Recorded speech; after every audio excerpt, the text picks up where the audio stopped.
നമ്മുടെ മരിച്ചുപോയ നടൻ ശ്രീനാഥ് എന്ന് പറഞ്ഞൊരു നടനുണ്ട്, അറിയോ? നമ്മുടെ തൂവാനത്തുമ്പികളിലും കിരീടത്തിലൊക്കെ ലാലേട്ടന്റെ ഫ്രണ്ടായിട്ട് ശ്രീനാഥ് അന്നത്തെ കാലത്ത് ഒരു നായക നടൻ തന്നെയാണ്. ശ്രീനാഥ് ഒരു ദിവസം ഇങ്ങനെ സിബി മലയിൽ വിളിച്ചിട്ട് പറഞ്ഞു, ഇങ്ങനെ ഒരു പ്രൊഡ്യൂസർ വന്നിട്ടുണ്ട്, ഒന്ന് വന്ന് കാണണം, സിബിനെ വെച്ച് ഒരു സിനിമ ചെയ്യും. അപ്പോൾ സിബി മലയിൽ അങ്ങനെ ഇൻഡിപെൻഡന്റ് ആവണം എന്നുള്ളൊരു ആഗ്രഹമൊന്നും പുള്ളിക്കാന്നില്ല. പക്ഷെ അന്നത്തെ കാലം എന്ന് പറഞ്ഞു കഴിഞ്ഞാൽ ഈ പ്രൊഡ്യൂസേഴ്സ് നല്ല അസോസിയേറ്റ്സ് ആരാന്ന് പറഞ്ഞു കഴിഞ്ഞാൽ അന്വേഷിച്ച് വരും. അതായത് ഒന്നെങ്കിൽ ആക്ടേഴ്സ് ഡേറ്റ് കൊടുക്കും, അല്ലെങ്കിൽ പ്രൊഡ്യൂസേഴ്സ് അന്വേഷിച്ചിട്ട് ആരാണ് മിടുക്കനായ ഒരു അസോസിയേറ്റ് എന്ന് അറിഞ്ഞിട്ട് ഡേറ്റ് കൊടുത്ത് അങ്ങനെയാണ് വരുന്നത്. അങ്ങനെ ശ്രീനാഥ് പറഞ്ഞു ഒരു പ്രൊഡ്യൂസർ വന്നിട്ടുണ്ട് സിനിമ ചെയ്യാൻ എന്നും പറഞ്ഞിട്ട് സിബി മലയുടെ അടുത്തേക്ക് കൊണ്ടുവന്നു. ഒരു 2 പേരുണ്ട്, അതിൽ ഒരാൾ പറഞ്ഞു ഇത് എൻ്റെ ബ്രദറാണ്, ഇദ്ദേഹം പ്രൊഡ്യൂസറാണ്, സുബ്രഹ്മണ്യൻ എന്നാണ് പേര്.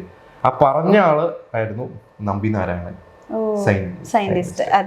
അപ്പോൾ നമ്പി നാരായണന്റെ ബ്രദറാണ് എന്നും പറഞ്ഞിട്ടാണ് കൊണ്ടുവന്നത്. അപ്പോൾ സുബ്രഹ്മണ്യൻ എന്ന് പറഞ്ഞാൽ ഓൾറെഡി അദ്ദേഹം എനിക്ക് സിനിമയൊക്കെ ചെയ്തിട്ടുണ്ട്.